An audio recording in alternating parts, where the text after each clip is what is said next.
Nasceu em 1948 e parte para Coimbra, anos mais tarde, para licenciar-se em Filologia Românica. Foi professor do ensino superior e secundário. É doutor honoris causa pela Universidade de São José, em Macau.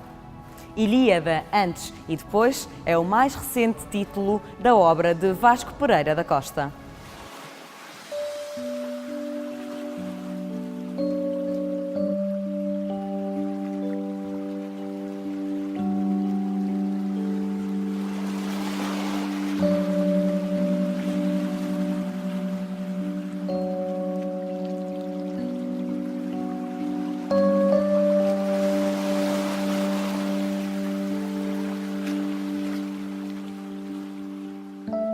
Quando era muito criança, contavam-me imensas histórias. E esse maravilhoso, fantástico, de ouvir as histórias mais tradicionais, contadas de diferentes maneiras, nasce com esse gosto pela literatura, nasce com as vozes que nos chegam e as vozes que imprimem tonalidades misteriosas, fantásticas e que nos embalam até nas próprias cantigas de embalar, que também são uma maneira literária de mimar, não é? E de aliciar para a literatura. Depois, decididamente, foi no meu 4º ano do liceu, quando chegou cá à terra um jovem professor, de quem hoje ainda sou grande amigo, ficámos amigos na altura e ainda hoje, e que decidiu também um bocado a minha vida,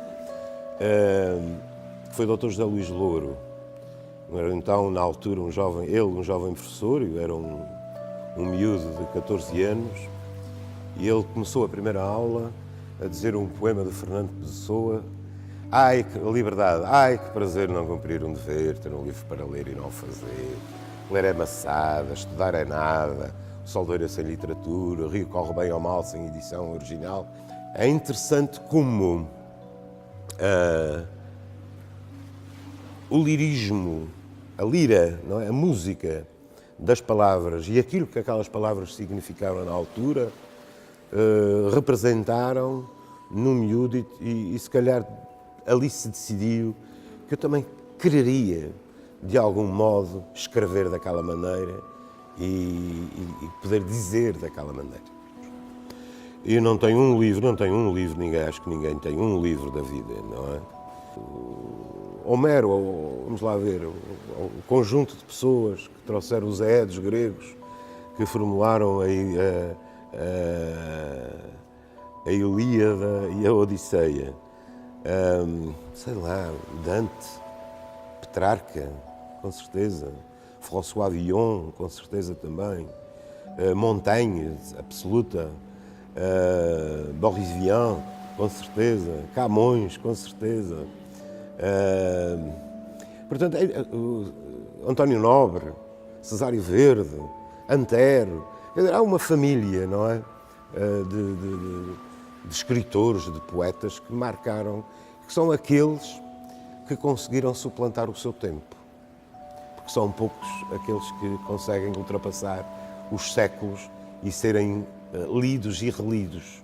Bom, lá está, fui buscar a Ilíada do Homero, não é? Ou dos poemas homéricos, dos Aedos gregos. Aproveitei o facto de, aqui na terceira, nós palatizarmos o L é palatalizado, não é? E, portanto, em vez de Ilíada, dizemos naturalmente Ilíada, não é? Só que essa Ilíada é exatamente as ilhas, não é? Se quiser, uma viagem pelas ilhas. Começou por ser pelas ilhas dos Açores, depois estendeu-se a muitas outras ilhas, porque eu gosto imenso de viajar e esse incitamento à viagem, à descoberta de outras maneiras de encarar a vida e de encarar o mundo, podem tornar as pessoas mais inteiras. É uma coletânea de textos, alguns deles transformados, que vêm desde os primeiros textos que em idade adulta, digamos assim, escrevi na revista Vértice de Coimbra, em 1972, e que vem até hoje, 2012, até ontem, pelo menos, 2012, portanto são 40 anos, uma viagem de 40 anos. Tive o privilégio de conviver algum tempo com o Miguel Torga, com o escritor Miguel Torga. E uma vez ele disse-me, fui-lhe mostrar, ou não sei se um poema, se um conto, qualquer coisa assim, e ele disse-me, está bem, é por aí que tem que ir, tem que cavar nas suas raízes, aí estão as coisas para serem escritas. E de facto, os Açores representam um manancial incrível de temática literária. E nós, açorianos, a condição de açoriano é muito esclarecedora de um modo de estar no mundo. Eu costumava dizer por piada que a seguir à produção leiteira é a produção poética que é a mais importante nos Açores. Temos poetas por aí espalhados por todo o lado. E não sei porquê, não sei se há um cromossoma poético, mas é uma realidade.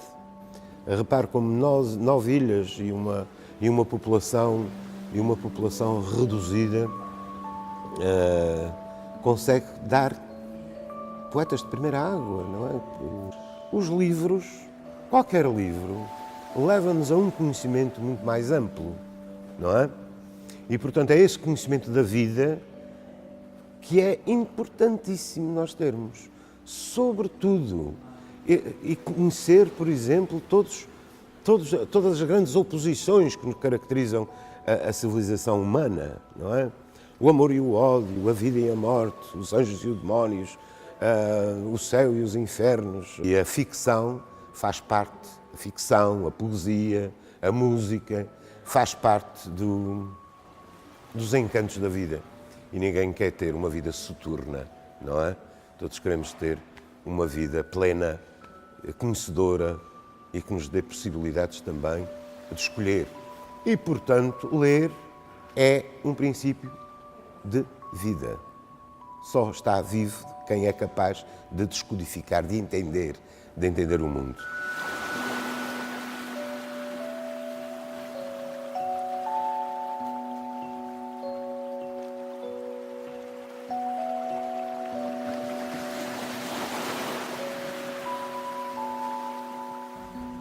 Vasco Pereira da Costa, no Outono Vivo, o nosso convidado desta semana. Nós voltamos de hoje a 8. Até lá, boas leituras.